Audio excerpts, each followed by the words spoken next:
muli sa mapagpalang umaga mga kagot, no? Dito na naman tayo sa ating morning prayer. Simulan po natin ang ating pagbasa ng salita ng Diyos dito sa Awit 51, chapter 51, verse 10 and 11 mga kagot. Sabi niya dito, isang pusong tapat sa aking likhain. Bigyan mo, O Diyos, ng bagong damdamin. Sa iyong harapan, huwag akong alisin. Ang Espiritu mo ang papaghariin. Amen. Sabi niya rito, hinihingi natin sa Panginoon ang pusong tapat sa lahat ng mga ginagawa natin, either sa kapwa natin o sa paninilbihan natin bilang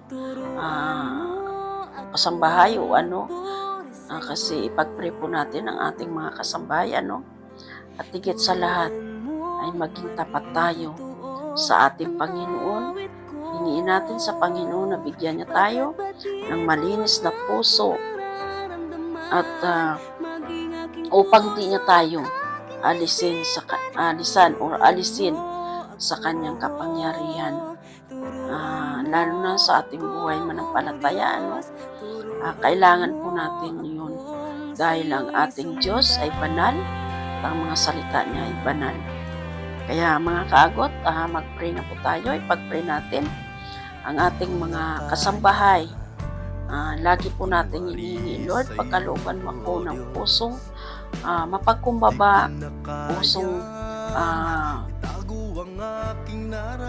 maunawain, dahil yun ang kaya hinihingi ng Panginoon sa atin. Higit sa lahat, marap tayo sa ating Panginoon na matapat at malinis na puso mga kaagot. Prayer na po tayo mga kaagot. Banal at dakilang Diyos sa umagang ito, sa oras nito, patuloy ko Diyos, inilalapit sa iyo buhay ng mga kasambahay, mga Panginoon Lord Jesus. Ikaw ang manguna, pumilos sa kanilang buhay, Panginoon Lord. Sa kanilang paninilbihan, Panginoon, patuloy mo silang bigyan ng kalakasan, kalusugan, Panginoon, upang magawa nila ang kanilang mga tungkulin sa kanilang mga pinagtatrabahuhan, Panginoon Lord Jesus. Patuloy mo sila, Lord God, kalooban ng pusong mapagpakumbaba, pusong masunurin, pusong malinis, Panginoon, upang sa gayon, Lord God, magawa nila, Panginoon, ang kanilang mga tungkulin ng mamapayapang puso at kaisipan, Panginoon. Dalangin ko, Ama, na patuloy mo silang bigyan ng lakas, Panginoon.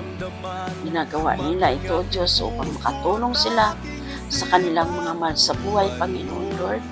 Patuloy mong magkalooban ang mga kasambahay, Panginoon, Lord. Pagpalain mo ang kanilang buhay na maglingkod sila, Panginoon, na mayroong katapatan sa kanilang mga amo, Panginoon.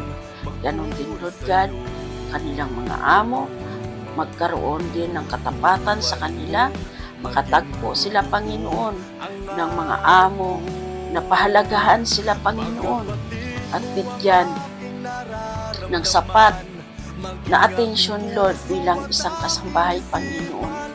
Hindi maliit, Lord, ang tinatawag na kasambahay, Panginoon. Pagkos ito, Panginoon, ay proud kami, Panginoon, Lord, bilang isang kasambahay, dahil rin po ako, Lord God, na pagdaanan ko rin ito, Panginoon. Kaya naniniwala ako sa isang kasambahay na tapat at totoo maglingkod sa kanyang mga amo, Panginoon.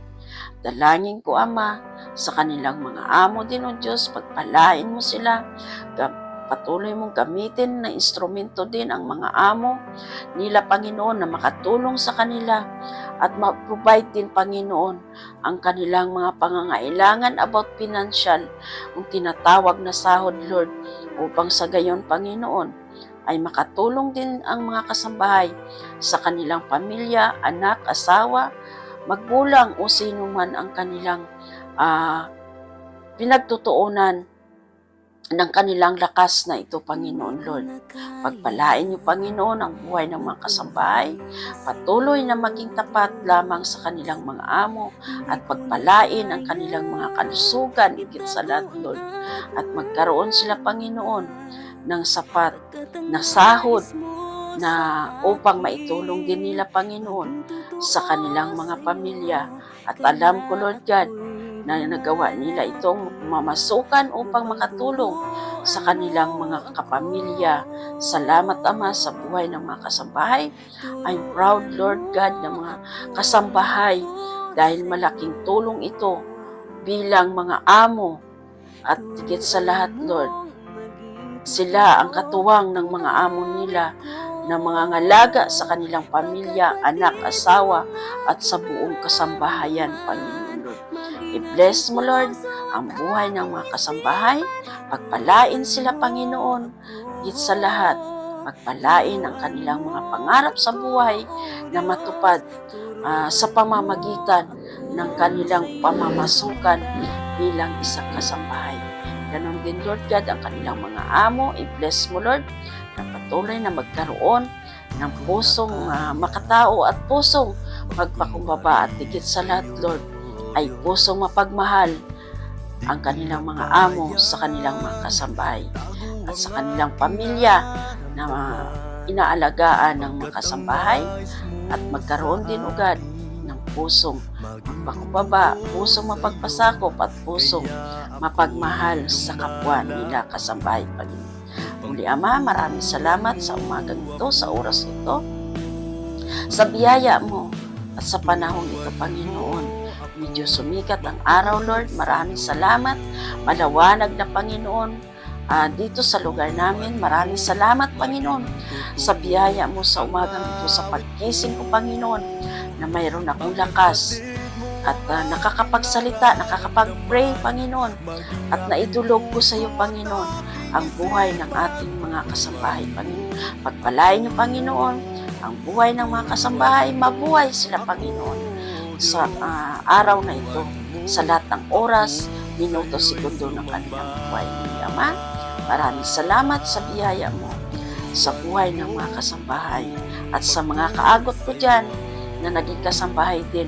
I-bless mo, Lord, ang kanilang mga buhay. Pagpalain na mayroong kalakasan, kalusugan sa kanilang mga katawang lupa.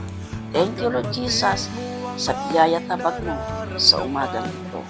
Sa pangalan ng Panginoong Jesucristo, in Jesus' name. Amen. Kami, Panginoon, isang matagumpay na naman na aking tinalangin, panalangin ko sa iyo, Panginoon. Dalangin ko na makarating ito sa iyong banal na luklukan at siluan mo, Diyos, ng banal at buhay ng dugo para ito sa mga kasambahay ang aking kahilingan at panalangin sa iyo, Panginoon. At sa lahat ng manampalataya, patuloy mong kalooban ng tapat at may malinis na puso, Panginoon. Hindi, mga kaagot, maraming salamat sa matagumpay na ating morning prayer. Mga kaagot, kayo ang siyang pinagpapala ng Panginoon sa araw na ito, sa oras na ito. At patuloy kong hinihingi sa inyo, mga kaagot, magustuhan ninyo ang morning prayer video kong ito, please like, share, subscribe sa aking YouTube channel, at ang Diyos ang siyang magpala sa inyong mga buhay, mga kaagot. God bless you, mga kaagot. I love you with the love of the Lord. Bye!